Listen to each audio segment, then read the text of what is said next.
That compatibilism stuff is sort of a cop-out, I think. I mean, I saw Great Tex's reply to you. You make videos rarely enough that sometimes, I just miss them because I have too many subscriptions. I got to clean it up. It's like you'll hurt people's feelings. Not that I'm really worried about that, but, everybody I'm subscribed to, I like to endorse and subscribe to them, but it's just... Anyway, I saw Great Tex's video first.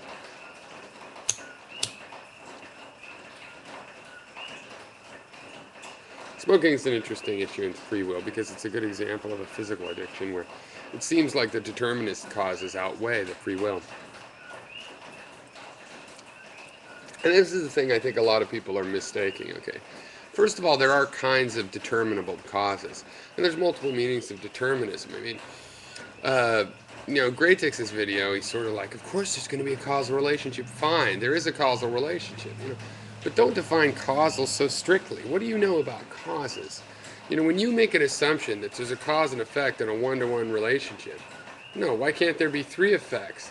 I saw the beginning of an Emendham video where he says it's not really random if it's probability and there's three possibilities. Well, that's what I've been saying for 2 years, There's a determinist angle on the quantum idea because there's limited possibilities still.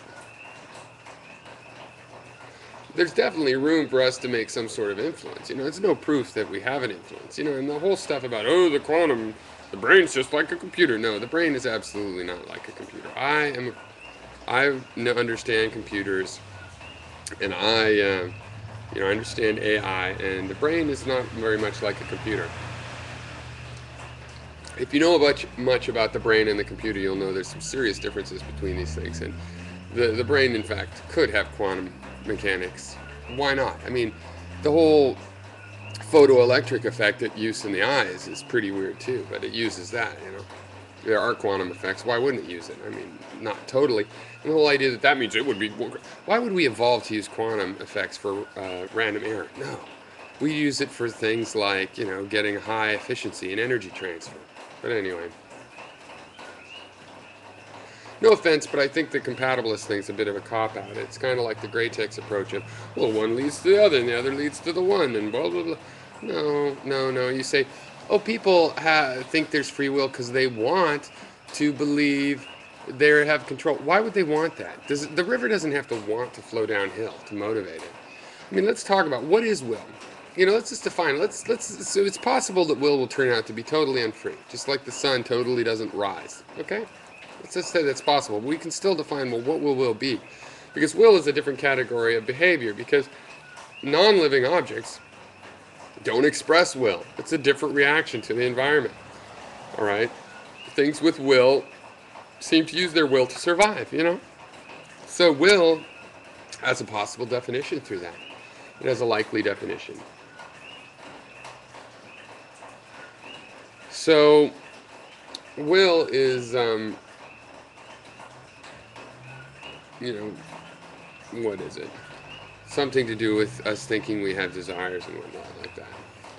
It's something to do with making some decisions.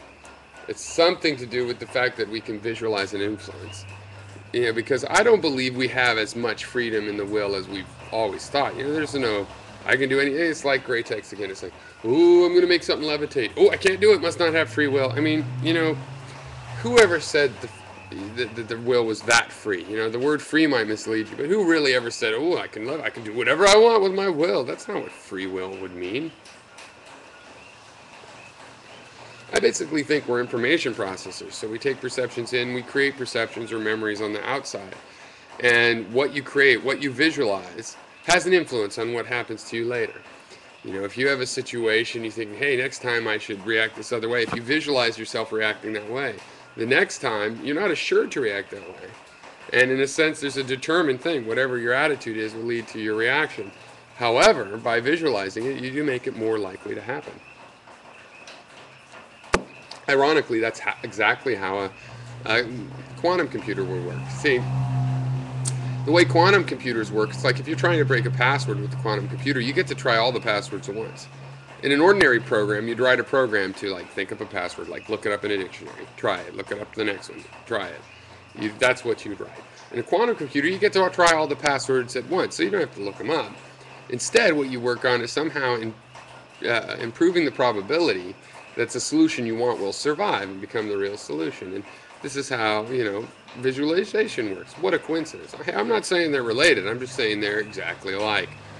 The fact that you visualize makes something more likely is very, very similar to making something more probable. See, just by a traditional view, if I buy a certain car that I never seen before, and then I go shopping for a car, I'm introduced to this car and I see it. Now in my mind I have a picture of that car.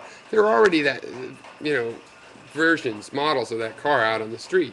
I'm more likely to recognize them because I have that picture in my mind. Well, according to the quantum theory, it'd be more likely that in all the universes, all the possibilities, that you're also more likely be in one that has that pattern in it. So is that too weird? That's too faint? Well, whatever. I'm just saying it's awful similar. Now, what does it mean for will? I don't know, but the determinism is certainly that there are multiple possible paths, and I don't know how we choose which path to go exactly. But that's sort of the problem. That's what we ought to be doing in philosophy, is figuring out how do we choose our paths? How do we have an influence on our paths? That's what we need to know. That's what we want to know. That's what helps us survive.